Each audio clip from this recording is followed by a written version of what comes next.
Welcome back my dear student. तो इस video में हम जनरल एंट्री के एक और क्वेश्चन को देखेंगे, इलास्ट्रेशन नंबर 2 डी के गोयल। आशा करते हैं अभी तक आप सारे वीडियोज को स्टेप बाय स्टेप देख रहे होंगे तो आपकी अंडरस्टैंडिंग बढ़ेगी। तो देखिए क्वेश्चन आपके स्क्रीन पे, enter the following transaction in journal of Yash Raj and sons. तो आप कौन हो? Yash Raj and sons business हो आप, और आपको सारे transaction Yash Raj and sons के पॉइंट ऑफ व्यू से ही करने हैं। सबसे पहला ट्रांजेक्शन 7 अप्रैल, डेट फटाफट लिख देते हैं यहां पे हम लोग। Okay, sold good for cash. इस बार गुड्स बिक रहा है कैसे?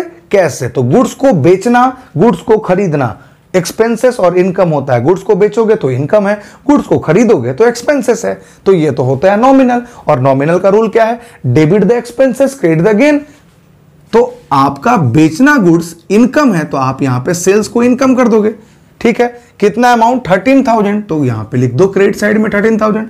सर डेबिट किसको करेंगे? जब आप गुड्स को बेचोगे तो आपके पास क्या आएगा? कैश आएगा। तो कैश एक तरह का रियल अकाउंट है। डेबिट व्हाट कम्स इन, आया तो डेबिट गया तो क्रेडिट। कैश तो आया सर, तो कर दो डेबिट कैश को, डेबिट 13,000। और यहां पे नरेशन आप लिख लेना।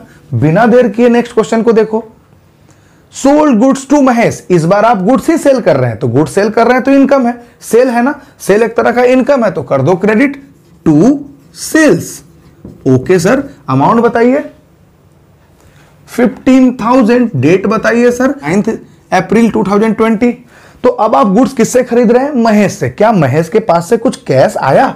No sir. कैसे पता आपको? वहां पे लिखा हुआ नहीं है। अगर वहां रहता तो आपको लिखा रहता सोल्ड गुड फॉर कैश, तो कैश आया। या फिर ऐसे लिखा रहता sold good to Mahesh for cash, for cash लिखा रहता अगर ये कैश ट्रांजैक्शन होता। लेकिन ये तो है क्रेडिट ट्रांजैक्शन, और क्रेडिट ट्रांजैक्शन में एक भी रुपया आपको नहीं आता। तो आप यहां पे कैश को तो डेबिट नहीं करोगे, तो किसको डेबिट करे सर? तो महेश आया नाम, मतलब पर्सनल अकाउंट। पर्सनल अकाउंट में debit the receiver credit the giver. तो सर महेश रिसीवर है या गिवर है?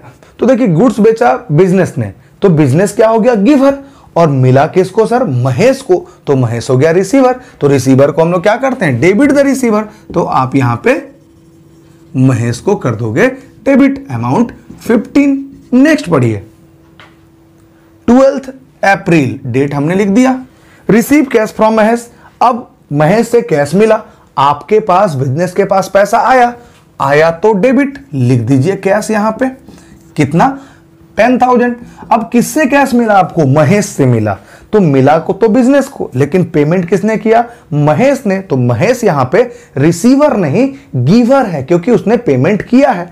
तो यहां पे debit the receiver credit the giver. तो यहां पे गिवर को आप क्रेडिट कर दो 10,000, बात खत्म। नेक्स्ट बनाते हैं हम लोग, sold good to Suresh for cash. देखिए सोल्ड गुड टू सुरेश, आपने गुड्स को बेचा, इनकम हुआ तो क्रेडिट कर दो टू सेल्स। ठीक है, किसको बेचा? महेश को बेचा फॉर कैश। क्वेश्चन क्लियरली बता दिया कि आपने बेच के पैसा लाया है फॉर कैश। कैश आया ना, आया तो कर दो डेबिट। अब कितनी बार मैं इस बात को समझाऊं? अब आप समझ गए हो, आप हो होशियार बच्चे। अमाउंट हो गया 12,600। फटाफट मेरे साथ करते जाइए, कहीं दिक्कत हो तो कमेंट में पूछते जाइए। Sold goods to Suresh 19th। ये इससे पहले कौन सा डेट था? इससे पहले डेट था आपका 18th। यहां पे लिख लो 18th। ओके, आपने गुड्स को बेचा है, गुड्स को बेचा है मतलब इनकम है। सेल्स आया तो टू सेल्स लिख दो ना। ओके सर, किसको बेचा? सर सुरेश को बेचा। पैसा मिला क्या? No sir. अगर पैसा मिलता तो क्वेश्चन में लिखा रहता sold good to Suresh for cash. For cash तो नहीं है, मतलब आपको पैसा नहीं मिला। किसको आपने गुड्स बेचा है? सुरेश को। तो सुरेश गुड्स का रिसीवर है या गिवर है? आपके पास से गुड्स गया और सुरेश रिसीवर है, तो पर्सनल अकाउंट में डेबिट द रिसीवर। तो सुरेश को कर दीजिए आप डेबिट। कितना अमाउंट है? 7,000 को कर दीजिए आप यहां पे अमाउंट क्रेडिट। ओके, अमाउंट जरा चेक करते रहिएगा आप। Withdraw cash from office for personal use 2500 रुपया। अब समझिए, आप हो यस राज एंड सन्स, आप बिजनेस से पैसा निकाल रहे हो। ठीक है, किस यूज के लिए? अपने पर्सनल यूज के लिए। तो जब भी आप बिजनेस से पैसा निकालते हो खुद के पर्सनल यूज के लिए, तो उसको हम एक वर्ड से डिनोट करते हैं जिसका नाम है ड्रॉइंग। अब सर ड्रॉइंग तो हो गया एक बात, और कैश हो गई दूसरी बात। तो कैश बिजनेस से आ रहा है कि जा रहा है? पहले ये बताओ सर, आप हो ऑनर बिजनेस से पैसा निकाल रहा है, तो बिजनेस से तो पैसा जा रहा है। यस सर, बहुत अच्छा आपने बोला। आप सब कुछ बिजनेस के पॉइंट ऑफ व्यू से सोचे हुए। तो पैसा तो बिजनेस से जा रहा है, आ किसके पास रहा है? ऑनर के पास, लेकिन बिजनेस से तो पैसा जा रहा है क्योंकि पर्सनल यूज के लिए ऑनर निकाल रहा है, तो बिजनेस के पास से तो पैसा गया। पैसा गया मतलब एसेट गया, एसेट गया तो देखो, एसेट गया तो क्रेडिट। तो आप यहां पे टू कैश सबसे पहले लिख दीजिए। डेट बताइए जरा सा, 24 अप्रैल। ठीक है, अब पैसा तो गया, आया किसके पास? तो सर आया तो ऑनर के पास, और यहां पे आया तो क्या हम ऑनर का नाम लिखें? बिल्कुल सही सवाल है आपका। देखिए, बिजनेस के पास से तो पैसा गया और आया किसके पास? ऑनर के पास। तो ऑनर को आप चेक करो, ऑनर आया मतलब एक पर्सनल अकाउंट है। ड्राइंग और कैपिटल ये दोनों पर्सनल अकाउंट है, और पर्सनल अकाउंट को हम लोग क्या बोलते हैं? Debit the receiver, credit the giver. तो यहां पे जो ऑनर है वो रिसीवर है या गिवर है? सर बिजनेस से पैसा ऑनर उठा रहा है, मतलब ऑनर क्या है? रिसीवर है, और रिसीवर को करते हैं हम डेबिट। तो आप यहां पे ऑनर का नाम नहीं लिख के जो स्पेशल वर्ड ड्राइंग आया है वहां पे आप ड्राइंग लिखोगे। कैपिटल में भी क्या था कि जो कैपिटल इंट्रोड्यूस करता था तो आप वहां पे ऑनर का नाम नहीं लिख के कैपिटल वर्ड यूज लिखते थे। उसी तरीके से जब आप पर्सनल यूज के लिए कोई भी ऑनर पैसा निकालेगा तो आप ऑनर का ही नाम नहीं लिखोगे, वहां पे जो स्पेशल वर्ड है ड्राइंग उसको लिखोगे। और डेबिट क्यों किए? क्योंकि पैसा मिला ऑनर को, और यहां पे हम ऑनर का नाम नहीं लिख के एक स्पेशल वर्ड लिखेंगे ड्राइंग। ये बनाने वाला ड्राइंग नहीं है। जब आप पर्सनल यूज के लिए पैसा निकालते हो तो उसको हम क्या लिखते हैं? ड्राइंग। अमाउंट लिख दो 2500 रुपए और 2500 रुपए। आशा करते हैं एक एक जनरल एंट्री को आप बहुत अच्छे से समझ रहे होंगे। अगला क्वेश्चन आपके स्क्रीन पे, पेड वेजेस 4500। तो पहले डेट लिख दो 29 अप्रैल 2020। इस बार आप क्या कर रहे हैं? वेजेस को पे कर रहे हैं। वेजेस को पे कर रहे हैं मतलब एक तरह का एक्सपेंसेस है, और एक्सपेंसेस में नॉमिनल बताता क्या है? एक्सपेंसेस है, तो डेबिट कर दो। तो आप यहां पे क्या लिख दोगे? वेजेस लिखोगे। सर पेड लिखना है क्या? बिल्कुल भी नहीं लिखना है। पेड बता रहा है कि वेजेस पेड हुआ है, वो कोई अकाउंट नहीं है। पेड रिसीव कोई अकाउंट नहीं है, उस एक्सपेंसेस का और उस इनकम का नाम हम लिखते हैं। तो यहां पे वेजेस पेड में आप सिर्फ और सिर्फ वेजेस लिखोगे। अमाउंट 450 हो गया अमाउंट। और वेज पेड करते समय कैश जाता है, कैश जाता है तो कैश गया तो एसेट, गया तो कैश। क्रेडिट, आपने मैंने इस बात को याद रखना है। कैश आया तो डेबिट, कैश गया तो क्रेडिट। कैश गया तो क्रेडिट कर दो 450। सर यहां पे कैश कहां लिखा हुआ है? फिर वही बात मैंने बताया आपको, एक्सपेंसेस को पे करते वक्त कहीं कैश नहीं लिखा हो तो आपको एज्यूम करना होगा, आप समझना होगा। सर हम कैसे समझेंगे? हम तो पहली बार जनरल एंट्री बना रहे हैं।